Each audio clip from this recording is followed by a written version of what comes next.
Hello everyone. In today's lesson, we will continue with our topic that is transportation. And in today's video, we will cover these topics that are the valves that are present in the heart. And the second thing is heartbeat, blood pressure, high blood pressure, and lymph. So all these topics will be covered in today's video. So let's start it one by one. So let's start with the first topic that are valves.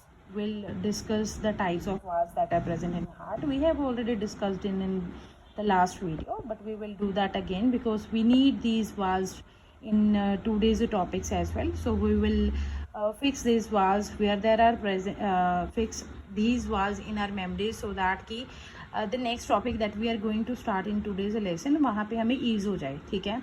So what are tricuspid valves? Tricuspid valve and bicuspid valve, ये याद रखना है. Between the auricle and the ventricle जो valve हैं that are the tricuspid and the bicuspid. Tricuspid जो right side में present होंगे, bicuspid जो left side में present होंगे.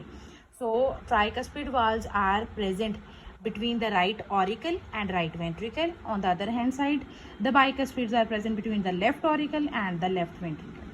ठीक है. सो ऑरिकल और वेंट्रिकल में जो वाल्व्स प्रेजेंट होंगे उन्हें ट्राइकस्पिड बाइकस्पिड बोलेंगे. और राइट लेफ्ट का you need to learn, otherwise you get confuse between right and left part. और आप राइट पे आप मेंशन कर देते हो कुछ और, लेफ्ट में दूसरा मेंशन कर देते हो. So you need to be aware of that thing also. The second thing is the pulmonary valve and the aortic valve. This valve is present between the right ventricle and the pulmonary artery. So pulmonary artery and the right ventricle में जो valve है, so that कि जो right ventricle easily ऊपर blood push कर सके और वो वापस backflow ना हो, there is a valve that is pulmonary valve.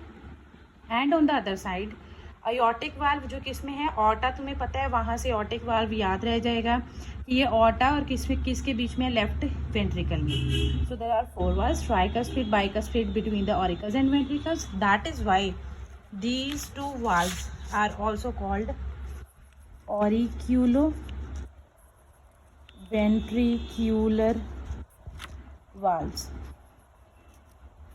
So what are the auriculoventricular valves कि जो ऑरिकल्स और वेंट्रिकल्स में प्रेजेंट है. So on the other hand side you can see that these pulmonary and aortic valves are also there. So ये दोनों valves जो between ventricle and arteries के बीच में है, दैट इज पल्मनरी आर्टरी और दूसरी ऑर्टा के बीच में है. सो इन दोनों को ऑल टुगेदर क्या बोल सकते हैं, semi lunar valves. Because of their shape they are known as semilunar valves. तुम्हें इतना ज़रूरत नहीं है, but still if you want to learn, if you are going to learn this, it will be easier for you to understand the next topic. So semilunar valves में कौन से आते हैं, आर्टरी और वेंट्रिकल्स के बीच वाले, ऑरिकल्स और ventricles. So let's now start with the next topic, that is heartbeat. To understand heartbeat, firstly we need to know कि heartbeat में होता क्या है. As you all know कि जब भी हम छोटे होते से हम यही समझते आ रहे हैं कि heartbeat मतलब कि धक धक सुनाई देता है ना. So basically when a doctor listens to that sound through that stethoscope, वो जो सुनाई देता है डॉक्टर को, that is not actually धक धक. That is actually there are two types of sounds that a doctor can hear, listen to, and that are lub and dub sounds. These are the heart sounds that are produced whenever there is a heartbeat. So वो कैसे बनते हैं, कैसे नहीं बनते, we need to understand that. So वो कैसे बनते हैं उसे समझने से पहले कि वो दग दग या लब डब साउंड्स कैसे बनते हैं हार्ट बीट के, उन्हें समझने से पहले we need to understand कि उसमें हो क्या रहा है. So firstly I will make you understand the thing कि how that sound is getting produced, then we'll read the definition and the sounds how they are getting produced theoretically. Firstly होता क्या है कि as you know, अभी मैंने आपको पढ़ाए हैं valves होते हैं जो, there are valves between auricles and ventricle, auricle and ventricle के बीच वाले, ये ट्राइकस्पिड, ये बाइकस्पिड वाल्व. इनके बंद होने से एक साउंड बनेगा. And other valves are between the ventricle, ये वेंट्रिकल और ये वेंट्रिकल, और ये जो आर्टरीज हैं, pulmonary artery, and in this side, on this side, the left side, there is that aorta, the largest artery. So इन दोनों के बीच यहाँ पे भी जो वाल्व है द सेमी ल्यूनर वाल्व्स, इनके बंद होने से दूसरा साउंड बनता है. सो जो फर्स्ट हार्ट साउंड है वो कब बनेगा, when there is closure of, closure मतलब कि बंद होने से किसके, जो ऑरिकल्स एंड वेंट्रिकल्स के बीच में जो वाल्व्स हैं दैट आर ऑरिक्यूलो वेंट्रिकुलर वाल्व्स, ये जब बंद होएंगे, मतलब ये बंद होएगा और ये भी बंद होएगा। ये बंद क्यों होते हैं? सो दैट बैक फ्लो ना होए ब्लड का, है ना, टू प्रिवेंट दैट। जब ये बंद होते हैं, so there is a sound that produces is known as the lub sound. On the second hand side जब दूसरा साउंड प्रोड्यूस होता है वो कब होता है? जब ये ब्लड ऊपर जाता है, यहाँ पे इधर से यहाँ ऊपर जाता है, तो ये दोनों जो वाल्व्स हैं ये बंद होते हैं, सो दैट ब्लड वापस नीचे ना आए इनटू द वेंट्रिकल। ये जब बंद होगा तो दूसरा हार्ट बीट का साउंड, डब साउंड प्रोड्यूस होता है, that is second heart sound. ठीक है, so one is due to closure of the auricular ventricular valves, मतलब जो ऑरिकल्स और वेंट्रिकल्स के बीच में वाल्व्स हैं उनके बंद होने से साउंड प्रोड्यूस होता है। One due to the closure of another two valves that are semilunar valves के बंद होने से होता है। So now will understand the thing by the notes. So what is heart beat? It is rhythmic contraction and relaxation of heart. So basically ये क्या ही मतलब है इसका कि ये अब आपको भी पता है कि जब हार्ट कॉन्ट्रैक्ट करता है तभी ब्लड पंप करता है from ventricles to upper side, और जब हार्ट रिलैक्स करता है तो वो फिल होते हैं ऑरिकल्स एंड वेंट्रिकल्स। सो जब हार्ट कॉन्ट्रैक्ट या रिलैक्स करता है उनकी वजह से ये वाल्व्स क्या होते हैं? बंद होते हैं। ठीक है, you need not to go in that detail. So heart के जो कॉन्ट्रैक्शन और रिलैक्सेशन की वजह से, वाल्व्स की बंद होने की वजह से there is production of heart beat. So अपना हार्ट, ह्यूमन का हार्ट कितने टाइम्स के लिए बीट करता है? 70 to 72 टाइम्स पर मिनट। ठीक है, जो हमारा हार्ट है वो बीट प्रोड्यूस करता है। So there are two sounds of heart beat, lub sound and dub sound. First heart sound is lub and second is dub. This is due to closure of auricular ventricular, मतलब कि tricuspid bicuspid दोनों के बंद होने से। And this is due to the second heart, this is due to closure of semilunar valve, मतलब कि वो एओर्टिक वाल्व और पल्मनरी वाल्व उनको बोलते हैं। इतने तुम्हें ज़्यादा ज़रूरत नहीं है, but you need to understand this कि हार्ट बीट कैसे बनती है। So due to closure of these two valves जो हमारी हार्ट बीट है वो बनती है। Now our next topic is blood pressure. So we will understand what is blood pressure. So blood pressure as you can easily understand है ना कि pressure किसको आएगा इसमें? ब्लड का। सो ब्लड का pressure on what it is happening, किसी भी ब्लड वेसल की वॉल्स के ऊपर जो ब्लड प्रेशर एक्सर्ट करता है। ऑब्वियसली अगर कोई चीज़ मूव कर रही है, इट इज़ मूविंग स्पीडीली, तो उस स्पीड की वजह से या उस फ्लो की वजह से जो प्रेशर एक्सर्ट होता है ब्लड का ऑन द वॉल्स ऑफ इधर आर्टरी, इधर वेन और कैपिलरी, किसी भी वॉल पे, किसी भी वेसल की वॉल पे, तो वो क्या बनाता है? Blood pressure. ठीक है, so basically we study about atrial pressure, क्योंकि आर्टरीज मेनली हमारा ब्लड कैरी करती है from one part to the other. Arteries में सबसे ज़्यादा ब्लड का प्रेशर होता है। ठीक है, क्यों? क्योंकि मैंने तुम्हें, if you remember, we have done कि आर्टरीज की जो ल्यूमेन है वो नैरो होती है, मतलब स्पेस जिसमें ब्लड फ्लो करता है वो बहुत नैरो होती है। सो उस वजह से as compare to veins, arteries have higher blood pressure. We have discuss that in arteries और वेन का जब कंपैरिजन किया था तब भी करा था हमने, दैट की जो आर्टरीज है उसमें जो ब्लड है वो ज़्यादा प्रेशर से मूव करता है क्योंकि नैरो स्पेस है उसमें एज कम्पेयर टू वेन। और ये होती ही क्यों है, मतलब ल्यूमेन क्यों है, क्यों नहीं है, we have already discussed. If you haven't seen that thing तो अभी भी आप that video you can check through the link that is provided to you. So if I say this is the blood capillary, if I say this and there is the blood moving, consider the blood is moving this way.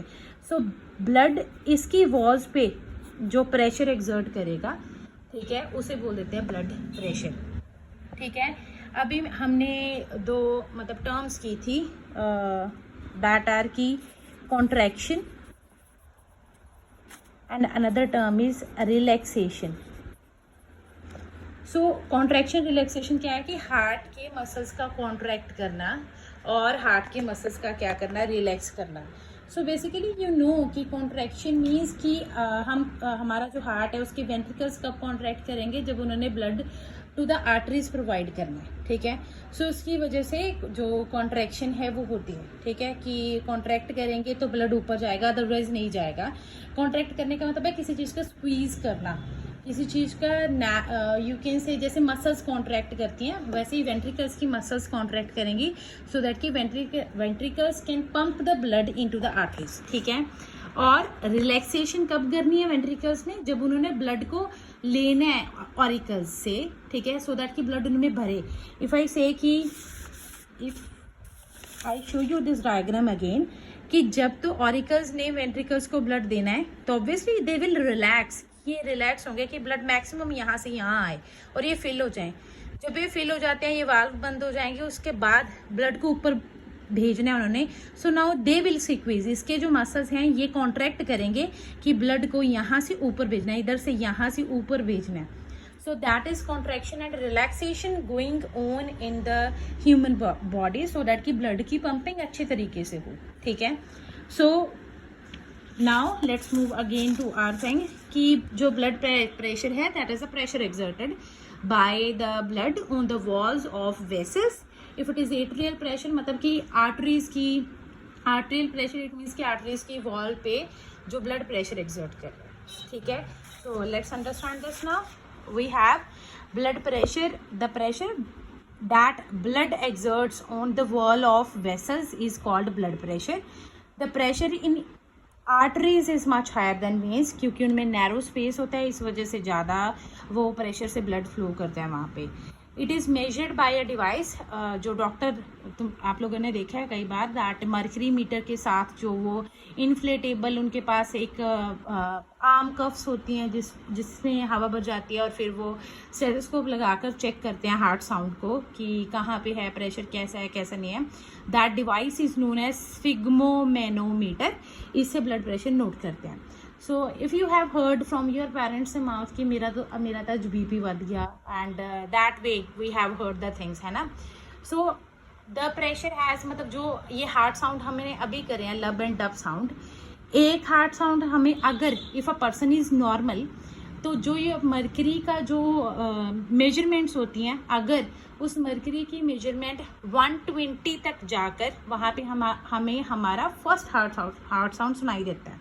Eight 120 of Hg is mercury, अगर वहाँ तक pump करने तक वहाँ पे हमें लब sound, पहला हार्ट साउंड सुनाई देगा. That will be the systolic pressure. जो हार्ट उस कब करता है, वो हार्ट साउंड प्रोड्यूस कब करता है, जब वो हार्ट कॉन्ट्रैक्ट कर रहा होता है. ठीक है. वेंट्रिकल्स उस टाइम पे कॉन्ट्रैक्ट कर रहे होते हैं सो दैट कि ब्लड ऊपर मूव करे. So the pressure of blood inside the artery during ventricular systole. So यहाँ पे नया वर्ड हमें देखने को मिल रहा है, दैट इज सिस्टोल. सिस्टोल का बेसिकली मीनिंग है कॉन्ट्रैक्शन करना. जब वेंट्रिकल्स कॉन्ट्रैक्ट करेंगे उस टाइम पे जो पहला हार्ट साउंड सुनाई देता है, that comprises your systolic pressure, और वो कितना होता है 120 mm of Hg. On the other hand side diastolic pressure क्या आएगा, जब वही वेंट्रिकल्स रिलैक्स करते हैं सो दैट उनमें ब्लड आए फ्रॉम ऑरिकल्स, उस पर जो प्रेशर बनता है वो होता है 80 mm ऑफ Hg पे हमें दूसरा हार्ट साउंड सुनाई देगा, that is dub sound. Pressure of blood inside the artery during the ventricular diastole. अब ये डायस्टोल क्या है, जो वेंट्रिकल्स क्या कर रहे हैं, रिलैक्स कर रहे हैं. सो ऑब्वियसली अगर कोई चीज़ कॉन्ट्रैक्ट कर रही है तो प्रेशर ज़्यादा हो गया, so that is why it creates that sound eight 120, और ये किस पे होता है, सिर्फ 80 mm Hg पे. Now you have heard that thing from your parents mouth कि मेरा BP बढ़ गया, और from any other common man कि हाँ BP बढ़ गया, हाई BP प्रॉब्लम है और लो BP प्रॉब्लम है. You have heard this terms, है ना. अब हम इसे देखते हैं कि ये होता क्या है. So consider if I say कि देयर इज़ एन आर्टरी, ये आर्टरी है कंसीडर, और आर्टरी में ब्लड फ्लो कर रहा है. मान लो if a person is having that a lot of fatty food, और कुछ भी ऐसा कुछ कोई प्रॉब्लम हो गया कि इसमें यहाँ पे फैट डिपॉजिट हो गया यहाँ पे. ठीक है, यहाँ पे फैट डिपॉजिट हो गया. I should make it little better. So let's have this कि if this is a artery consider, and यहाँ से ब्लड फ्लो कर रहा था normally. Now due to that fat और कोलेस्ट्रॉल और एनीथिंग एल्स, जो ये एरिया है वो कम हो गया, यहाँ पे फैट डिपॉजिट होगी. अब यू कैन ईजिली अंडरस्टैंड कि अगर ये स्पेस और कम होगी तो प्रेशर ज़्यादा बढ़ेगा. ठीक है, नैरो एरिया से प्रेशर ज़्यादा स्पीड से फ्लो करेगा. So due to that reason जो ब्लड प्रेशर है वो 120 या 80 पे नहीं सुनाई देता. मतलब जो हार्ट साउंड्स हैं 120 या 80 पे नहीं सुनाई देते, उससे ज़्यादा पे सुनाई देते हैं. मतलब 120 से ऊपर हो जाएगा, 140 पे ही हमें हार्ट साउंड सुनाने देने लग गया, और 80 का ऊपर होके मान लो 100 पे पहुंच गया, 90 पे पहुंच गया, उस पर ही हार्ट साउंड सुनाई देने लग जाएगा, सेकेंड हार्ट साउंड. सो उसे बोलता है high BP. This is due to कि यहाँ पे कोई कंस्ट्रक्शन होगी आर्टरी की, कंस्ट्रक्शन का मतलब है नैरोनेस होगी due to deposition of something और due to any other problem की मसल्स अच्छे से वर्क नहीं करते। There are many reasons that can contribute to this problem कि हाई बीपी की ये ही रीज़न होती है कि आर्टरीज में कोई ना कोई दिक्कत आती है कि वो नैरो हो जाती है और भी ज़्यादा नैरो। अगर और भी ज़्यादा नैरो होंगी तो ऑब्वियसली ब्लड का प्रेशर उससे नॉर्मल से ज़्यादा हो जाएगा। So we can feel that problem in any person nowadays. This is very common. So this is all about the blood pressure. Now we'll understand the definition. When there is increased resistance, increased मतलब बढ़ी हुई, resistance मतलब कि हम उसे prevent कर रहे हैं और उससे रुकावट आ रही है, resistance to flow of blood, जो normally blood flow कर रहा था वो उसे problem हो रही है क्योंकि वहाँ पे कुछ deposit हो गया, fat वगैरह, cholesterol वगैरह। Due to construction in the construction मतलब narrowness in the artery, it causes high BP, इस वजह से हाई बीपी होता है। फॉर एग्जांपल जो ब्लड है वो कहाँ पे रीच कर जाता है 140 to 90, मतलब जो 120 वाला है वो 140 पे पहुंच गया, जो 80 वाला है वो 90 या 100 पे पहुंच जाता है, ठीक है। And that is it about this topic. Now let's move to the next topic, that is lymph और other name to this is tissue fluid. So, but what is lymph? Why it is known as lymph? Why it is known as tissue fluid? We'll understand this later on. First, we'll understand this diagram. What is happening here? As I have told you earlier in the video that arteries, when divided into the smaller part, they will make arteriole, and arterioles and further make a web, and ultimately they will make arterioles will change into the thinner tubes that are known as capillaries. So arterioles make a web, arterioles and venules make venules, मतलब ये मैंने पहले बताया हुआ है। सो पहले वाली video में आप देख लेना कि आर्टरियोल्स एंड वेन्यूल्स का जब एक नेटवर्क जहाँ पे वो एक्सचेंज करते हैं मटेरियल, वहाँ पे एक थिन साइज ट्यूब्स बनती हैं that are capillaries. So capillaries में ना कुछ पोर्स होते हैं, छोटे छोटे पोर्स होते हैं, और जो इनमें ब्लड फ्लो कर रहा होता है, जब मतलब यहाँ से ब्लड यहाँ इधर जा रहा होता है, उस टाइम पे क्या होता है कि इन पोर्स के through, if I say here is the pore, here is also a pore, here is also a pore, if I say that, और यहाँ से ब्लड जा रहा है तो इन पोर्स के through due to that flexible nature of WBCs, that is diapedesis, the property of WBC कि वो फ्लेक्सिबल नेचर होने की वजह से इसकी WBC की, और elastic kind of you can say that flexibility इतनी ज़्यादा होती है WBCs में कि वो यहाँ से ब्लड में से RBCs नहीं मूव कर पाते, बट WBCs यहाँ से बाहर आ जाते हैं। And some proteins also due to their size having the same size of this pore, और प्रोटीन, कुछ प्रोटीन जो ब्लड में है और कुछ WBCs वो यहाँ से बाहर आ जाते हैं इनटू द स्पेस जहाँ पे बहुत सारे टिश्यूज है, उसके बाहर जो स्पेस है उसमें रिलीज आउट हो जाते हैं, ऊज आउट हो जाते हैं। So WBCs and some proteins come out of the capillaries due to the pores, from the pores that are there in the capillaries, and they will make a fluid component that acts as lymph. Now why we call it as lymph? Because as you all know, there are WBCs which are of various types, that are your monocyte, eosinophils, basophil, neutrophils, and the last type is the lymphocytes. जब ये WBC बाहर आते हैं ना, तो जो सबसे ज़्यादा परसेंटेज में WBC की टाइप बाहर आते हैं वो lymphocyte ही होते हैं। That is why we named it as lymph. And why we call it as tissue fluid, क्योंकि यहाँ से यहाँ पे जो भी सेल पड़े होंगे वो टिश्यूज ही होंगे। सो टिश्यूज के अराउंड जो फ्लूइड होएगा that is a tissue fluid, क्योंकि वो स्पेसिस में फ्लो करता है, नॉट इन द ट्यूब्स, मतलब वो कॉन्टेक्ट में होता है टिश्यूज के। Now if you are asked a question कि जो लिम्फ ब्लड का प्लाज्मा है उसमें जो सब मटेरियल है क्या वो सेम है जो लिम्फ में है? नहीं, जो प्रोटीन भी मैंने बोले हैं कि लिम्फ में कुछ प्रोटीन होते हैं और WBCs होते हैं, इट मीन्स कि इट डजंट मीन कि proteins having the same amount और कॉन्सेंट्रेशन और the count as there it is in the plasma, कि ये मतलब नहीं है कि जो प्लाज्मा में जितना प्रोटीन है उतना ही होएगा, लेस प्रोटीन होएगा as compare to plasma. So now let's move to the functions. So ये क्या करता है? ब्लड की वॉल्यूम को मेंटेन करता है। ब्लड की वॉल्यूम को कैसे मेंटेन करता है? अगर वो वहाँ से कुछ चीज़ें रिमूव कर रहा है, उसमें कोई चीज़ें ऐड कर रहा है, so by this it maintains that blood volume.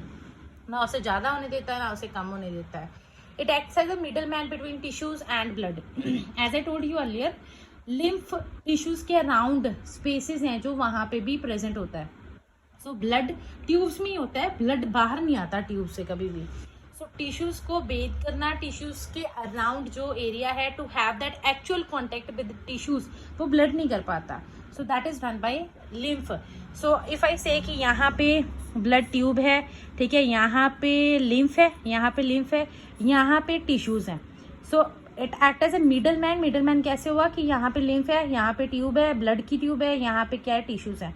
So इनके बीच में जो exchange of things है, that is done by lymph. It absorbs digested fat. If you remember, we have done this that in small intestine, जो small intestine part है हमारी gut का, उसमें जब फैट डाइजेस्ट हो जाते हैं कम्प्लीटली, तब उसके बाद उस फैट को एब्जॉर्ब करना, वो भी किसका काम है, लिम्फ का. लिम्फ की कैपिलरीज होती हैं side by side with the intestine. So उसे वहां से एब्जॉर्ब करना और उसे वापस किसे देना, ब्लड को देना, is the function of lymph. Fourth, they means here is lymphocytes. जो लिम्फ में लिम्फोसाइट है, मतलब कि WBCs हैं, वो अट्रैक्ट करते हैं और डिस्ट्रॉय करते हैं जर्म्स को, मतलब कि बैक्टीरियाज को, वायरसेस को, उन्हें किल करना, उन्हें खा जाना, बेसिकली उन्हें मार देना. That is the function of lymphocytes. So this is all about today's lesson. If you get any doubt, you can text me or you can ask by calling me. I'll make a video on your doubts as well.